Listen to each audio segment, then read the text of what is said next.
क्यों, किसका प्रश्न था? हमारे जी उसके बाद ये पूछ रहे हैं कि जिसने हमारे साथ गलत किया होता है, फिर जब उसके साथ गलत होता है तो फिर हमें बड़ा अच्छा लगता है कि ये भगवान ने सही किया, नहीं तूने मेरे साथ किया नहीं नहीं, उसका उसका कर्म है, तुम्हारे से थोड़ी हो गया। तो तुम्हारा बुरा किया तो इसके बाद उसका, अरे तत्काल थोड़ी किसी का दंड मिलता है। आप देखो कितने ऐसे आतंक फैलाने वाले लोग, दुष्ट स्वभाव के लोग बड़े बड़े अपराध करते हैं और तुमको आनंद में दिखाई देते हैं, बड़े सुखी दिखाई देते हैं। वो तत्काल थोड़ी, एक किसान फसल बोता है तो 4-5 महीना लगता है भैया।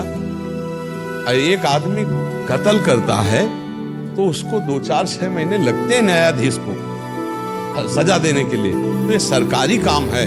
अब आपका कोई बेईमानी की और तत्काल उसका एक्सीडेंट हो गया, हाथ पैर टूट गया, तो आप समझते हो कि आपका करने, नहीं, उसका वो कर्म संयोग चल रहा है। तुम्हारा कर्म संयोग तुमको भुगतना, उसका कर्म संयोग। क्या एक भक्त को ऐसी भावना भी नहीं आनी चाहिए? नहीं करनी चाहिए, नहीं। उसको भगवत प्राप्ति में बाधा होती है, स्वयं के बाधा होती है। जो हमारा अपमान करे, जो हमारे साथ धोखा करे, अगर उसको कष्ट पड़े तो हमें भगवान से प्रार्थना करनी चाहिए, प्रभु उसकी बुद्धि शुद्ध कर दो, उसका मंगल करो ना, आप तो मंगल भवन है। तो उससे क्या होगा, उसका मंगल हो कि ना हो, आपका मंगल हो जाएगा।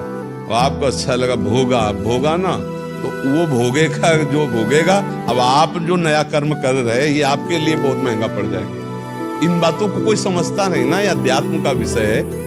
उसको बड़ा सुख मिलता है कि देखा ना अपने कर्म का फल होगा। और आप ये जो अब नवीन आपका चिंतन बन रहा है, दूसरे के प्रति द्रोह बन रहा है, द्वेष बन रहा है, ये आपको जलाएगा।